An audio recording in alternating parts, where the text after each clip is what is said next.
Incantation, another great Taiwanese horror with found footage. In this intriguing and terrifying supernatural story, Ronan, a woman with a mental history as well as a history of fighting to survive it, is fighting for custody of her 6-year-old daughter, Dodo. Ronan's problems began when she broke a taboo by filming her paranormal show Ghostbusters in a forbidden tunnel. That was before Dodo was born. Now that she has reclaimed custody, she takes Dodo home, but when things go wrong, she takes the little girl to the shrine where the tunnel is to be blessed by the tunnel's keepers. This is a family that believes they are cursed. I say believe because this is based on speculation. This is a family who believes they are cursed. I say believe because the story is based on true events. Dodo has begun to see a baddie near the ceiling, and magical runes have begun to appear on her skin. When the witch and her man bless the child, they advise Ronan, the mother, not to feed her daughter for 7 days. Mama, of course, can't handle that one, but once she feeds the girl, all hell breaks loose. This is excellent. It's good in a distinct Taiwanese style. This film, like the Heirloom 2005 and the Sadness 2021, is a bomb. Unlike other horror films, this has audience participation and scary illusions. It's very creative. No one has ever done this before. The introduction simply makes you want to watch and pay attention to the film. Some other horror films simply fail to captivate audiences. I get bored with them at times. This film has it all. Creepy sound effects, jump scares, creepy illusions, and makes you feel like you're right there with them. For me, it is still one of the most unique films I have seen, and I recall thinking that they might have copied some scenes and cinematography from the film Haunted Asylum, a Korean horror film with similar cinematography to this one. But Haunted Asylum is better because this one has crossed the line, which means it's over in terms of cinematography. So far, it's a very good and well-executed horror thriller film. You Won't Be Alone, which I would describe as more of a drama folklore story than a traditional horror film, seemed to me to have so much more depth and meaning. The 16-year-old narrator, who spent his formative years almost entirely by himself in a cave, is emotionally and cognitively disabled. That explains the straightforward but beautiful subtitles. Initially, I believed the translation to be quite poor, and I even attempted to modify my settings, but nope, it's operating as intended. The main heroine is a shapeshifter, and if you remember that she's mentally the same 16-year-old cave dweller from the beginning of the film, you can more readily connect with her and recognize how strong she is in her capacity to find optimism in a life full of hardship. It's bloody, witchy, and creatively told, but not everyone will enjoy it. As throughout the entire film, Numiri Pace's character development adds an ethereal depth. The soundtrack rolls over these stories as Macedonian is muttered, and 4 different times it made me reach for my tissues. The villagers' austerity makes everything visible. In a city environment, it absolutely wouldn't have functioned the same. Novena will not be discouraged in her pursuit of understanding since Mariah has been depressed for millennia. To attain humanity, she has such a clear perspective on both the good and the bad in the world. It's absolutely worth watching because you won't expect it. It is a fantastic story that is unique and captivating. Excellent acting. You won't anticipate how it will affect you. The pursuit of pleasure, what life means, and what you must do to obtain the thing for which we are all searching are just a few of the topics covered. In this narrative, you will discover what is significant as the main character does. It is a stunning film with a distinctively horrifying story. What a compelling plot. Totally addicted to this movie. It will be with you forever. Fantastic movie. The cinematography was excellent as well. The film's director and screenplay could deliver more treasures like these. X, I don't think I could have made a better choice than X. A film that has been on my list since it came out but has only recently risen to the top after learning that a prequel Pearl will be released soon. The plot revolves around a group of actors who set out to secretly film an adult film in rural Texas, but things go horribly wrong when the hosts find out. And based on that brief introduction, I was convinced that this would be a stereotypical slasher, but it was not. This film reminds me of a cross between the Texas Chainsaw Massacre, Boogie Nights, Scream, and Psycho, all shot in the style of Once Upon a Time in Hollywood. This film was a one-of-a-kind blend of erotic thriller, jump scare, and gruesome horror, all while maintaining a sly metal-like humor and extremely creative filmmaking. In addition, the story is much deeper and thought-provoking than it appears at first, adding an element of unexpected surprise for the viewer. T. West amps up the retro vibe. With the film set in the 1970s, the production style is reminiscent of 1970s porn and a clear nod to horror genre films of the time. The direction and editing are reminiscent of Quentin Tarantino's work, and the pan shots, colors, and cut scenes are distinctive and add a lot to the film. The cinematography, in my opinion, is exquisitely executed, and the editing elevates this film from good to one that should be shown in film schools. All of the actors, particularly Mia Goth, play their parts well, and the dialogue matches the characters and enhances the 70s style, honestly better than it has any right to be for this type of film. The sets and costume design are both excellent. T. West always manages to draw you forward, daring you to engage with the film more deeply. The score and music selection perfectly captures the era and heightens the terror, A24's latest success in the genre. This film contains a few high-quality jumps as well as scenes. This film has a few good quality jumps as well as moments where you pause and think, laugh, shudder, and smile all the way through. Sebastian Stan as Steve and Daisy Edgar Jones as Noah created a work of art in this film. The amount of intense scenes and the chaotic mess that went into the film truly made it feel more like a thriller.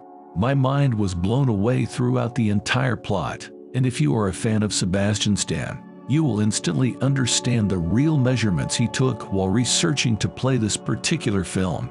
I believe that many people believe that when Sebastian takes on a role, he will go into greater detail about how much research he did, how he became a character, and how much experience he gained from learning things from the director, which I must say the way this film was filmed, like a chef's kiss, was so good.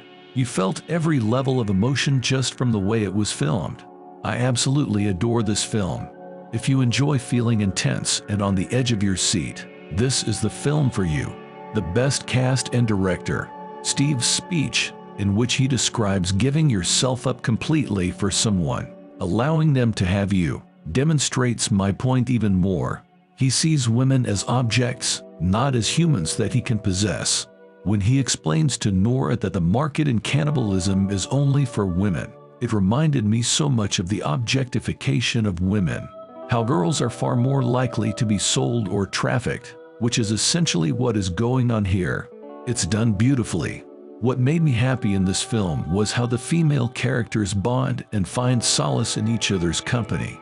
One of the things that keeps this film together is her and Penny's dry-humored, witty friendship. Unlike most horror films, it reminds you that these are real women, not sexualized screaming victims. The portrayal of sisterhood as a means of resisting patriarchy is superb. So, when compared to other horror films such as Halloween and Scary Movie, I'd say the Scream movie franchise is on par with them as some of the best horror films of all time. I mean, it's similar to Scary Movies, but it's a little different, and I'd never even watched any of the Scream movies until last night when I watched the first one, and I have to say, this one is just as good, if not better, than the first one.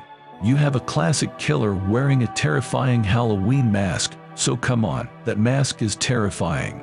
There's suspense, humor, and gore, but it's not all gore. There's also emotional content. I definitely recommend this horror because it's just so suspenseful and gory and terrifying and jumpy, and I was alone when I watched it at the cinema, so that makes it even scarier, and I was watching it in 4X, which just adds so much more to the experience. Your seats moving around when you're trying to watch people escape a horrific murder. I mean, what's not to like? Prepare to jump out of your seat a few times because there are some really suspenseful, scary moments in this movie. I mean, even I jumped a couple of times because you just think the killer will be behind a door or something, and then he's not because he's behind you. In this film, you have Jen Ortega, who manages to escape and survive multiple attacks, Courtney Cox, who was in the original Scream movie, Neve Campbell, who plays Sydney, and Melissa Barrera, who is also an original. So you have an amazing cast of actresses. So, if you enjoy horror films, I highly recommend this.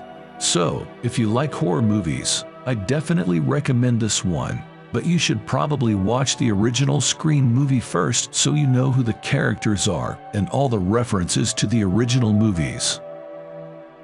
Orphan: First Kill was just as surprising and entertaining as the original 2009 Orphan. In fact, some may argue that the prequel is even better. Orphan: First Kill employed incredibly effective practical effects to depict a younger, less experienced Lena maturing into the monster seen in Orphan 2009.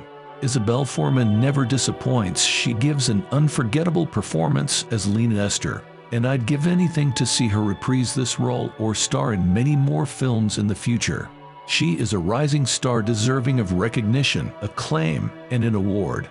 I hope to meet her one day to talk about how influential her work has been for women in horror and how much of an inspiration she has been for people like myself. The film added a new flavor to the Orphan franchise, bringing a sense of freshness without losing the intensity or originality that Orphan 2009 provided. The script, cinematography, effects, and acting were all flawless.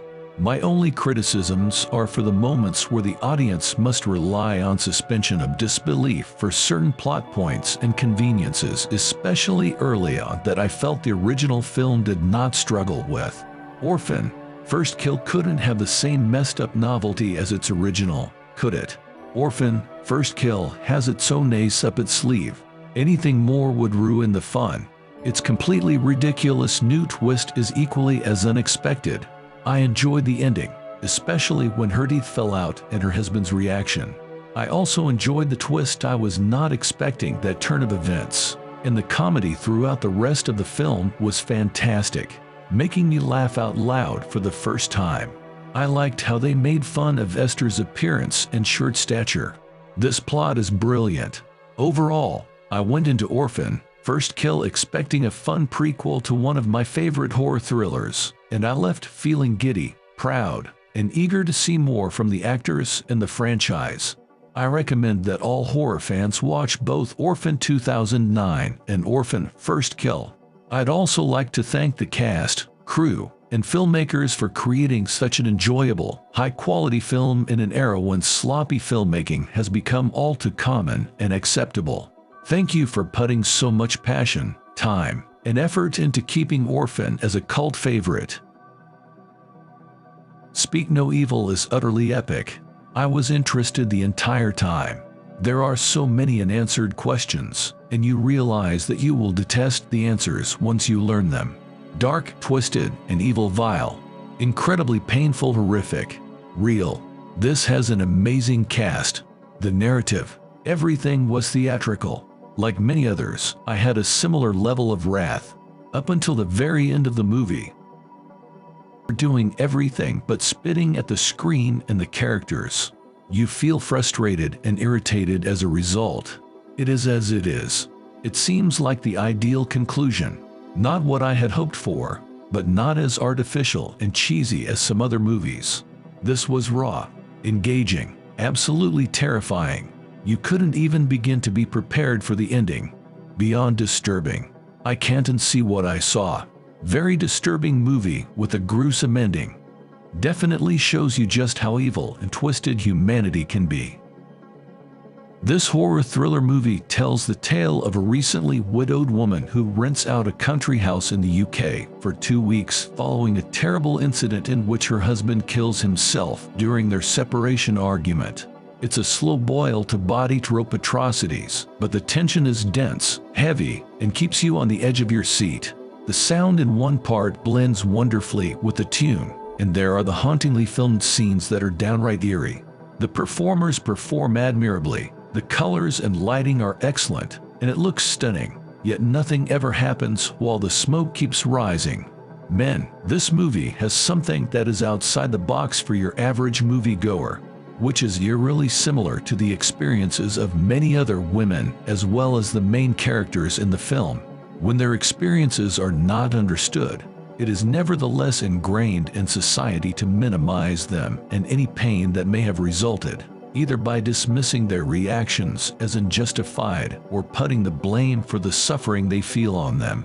This movie is not your typical horror movie, and it doesn't spoon-feed you the plot. Regardless, the plot was great, and the cinematography was fabulous.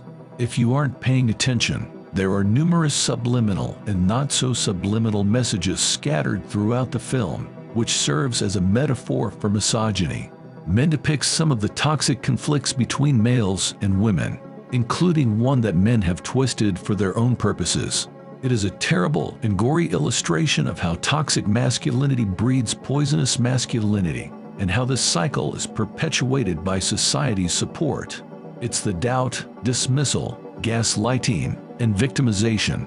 It truly did make a good point with, in a world where men are never to blame for their harmful habits, this movie really hit the nail on the head when it showed the anguish, rage, despair, and frightening inevitableness of all the emotions a woman would experience.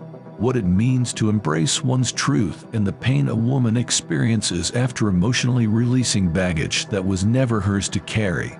If you enjoy watching movies that stay in your head for days afterward, you'll enjoy this one.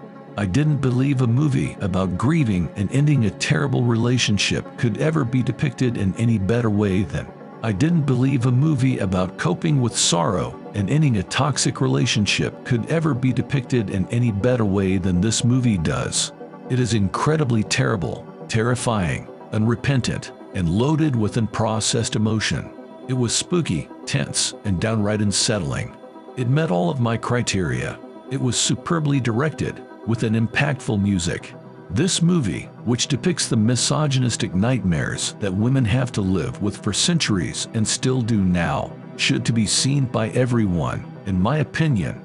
The movie does a superb job at metaphorically and literally expressing this, which makes it infinitely scarier than films with fictional themes like ghosts or monsters, though it still has that eerie, nightmarish terror to it. It is not until the final act that the fragrant smoke in the air quickly turns into tear gas. Confusion and mayhem are left in its wake as the movie accelerates like a particle going towards a black hole. As the movie comes to a bizarre, ludicrous ending, your mouth drops as a viewer in an instant.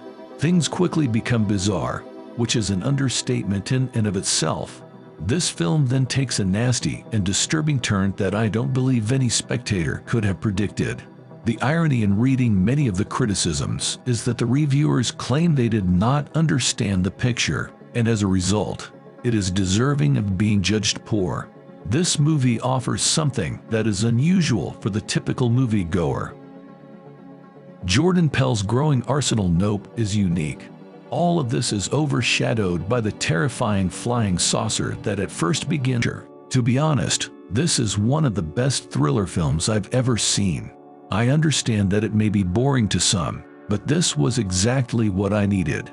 There is no need for fancy music, action, or stunts. Just great writing and directing. It's so true that you never know what's going on in someone's life until you see it. Julia's actions seem both reasonable and risky, but you understand why she's doing them. Julia is played brilliantly, and the suspense and build-up are flawless. I usually take a break from movies to scroll through social media, but this one had me hooked. I really liked it. I'm not sure what the secret ingredient was, but it turned the end result into a masterpiece. If you're alone and looking for some nail-biting, chill-inducing entertainment, I recommend this film. I understand why some describe it as a slow burn, but I was hooked right away. You must be in the mood for this type of film, but it is fantastic. This film captivated me because it demonstrated how people, particularly women, can be dismissed as untrustworthy or insane simply because they have a bad feeling about something. The writing and lead actress do an excellent job of depicting what it's like to have a gut feeling about something or someone and have everyone around you dismiss it. Her fiance's reaction to the situation is logical and rational, but it also irritates me greatly. He never took her seriously and blames her problems on her mental state or loneliness. This situation can and does happen to anyone, regardless of gender, but this film demonstrates how unconscious sexism influences and reinforces the dynamic between men and women. When they rely on shock factor for scares rather than tension, you take them all less seriously.